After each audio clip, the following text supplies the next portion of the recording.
చెప్పారు. చాలా తక్కువ సమయంలో ఒక విషయం చెప్తాను. ఏంటి అనంటే క్రిమినల్ ట్రైబల్ యాక్ట్ అని అన్నారు. సరే, ఈ దేశంలో జోగిని వ్యవస్థ అని ఒకటి ఉండేది. ఆంధ్ర జోగిని అబాలిష్మెంట్ ఎప్పుడు జరిగింది? భాస్కర్ రాజు గారే చెప్పాలి. ఇంగ్లీష్ ఎడ్యుకేషన్ యాక్ట్ ఎప్పుడు వచ్చింది? భాస్కర్ రాజు గారే చెప్తారు.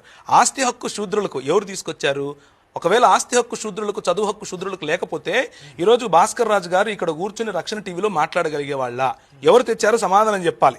రైట్ టు ఎడ్యుకేషన్ ఎవరు తీసుకొచ్చారు? ఆయన డాక్టర్ అయ్యారుగా, ఎలా అయ్యారు?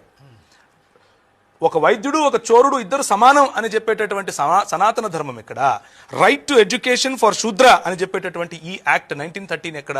ఈ రెండిట్లో దేని వల్ల మీరు డాక్టర్ అయ్యారు? మీరు సమాధానం చెప్పాలి నాకు. స్లేవరీ అబాలిష్మెంట్ యాక్ట్ ఎవరు చేశారు? బ్రాహ్మిన్స్ ఒక ఒక ఒక ఒక వ్యక్తి శూద్రుడు పెళ్లి చేసుకుంటే భార్యను బ్రాహ్మణుడి దగ్గర 3 రాత్రులు పడుకోబెట్టాలా? ఇది మీ సనాతన ధర్మమా? దాన్ని అబాలిష్ చేసింది 1819లో. ఎవరు అబాలిష్ చేశారు? ఎవరు అబాలిష్ చేశారు? 1830లో హ్యూమన్ సాక్రిఫైస్ అబాలిషన్ యాక్ట్. అంటే మీరు నేను ఈరోజు బ్రతికున్నాము అని అంటే వాళ్ళు చంపకుండా మన తలలు తెగేయకుండా ఉన్నారు అని అంటే ఆ రోజు తీసుకొచ్చిన యాక్ట్ కదా. Non discrimination act 1833. Right to sit, శూద్రులకు కూర్చునే హక్కులు లేవండి, పిరుదులు కోసేవాళ్ళు. ఈరోజు టీవీల ముందు మీరు నిలబడుకొని మాట్లాడుతున్నారు అంటే కారణం ఏంటి? ఏ యాక్ట్ కారణంగా? ఈ ట్రైబల్ యాక్ట్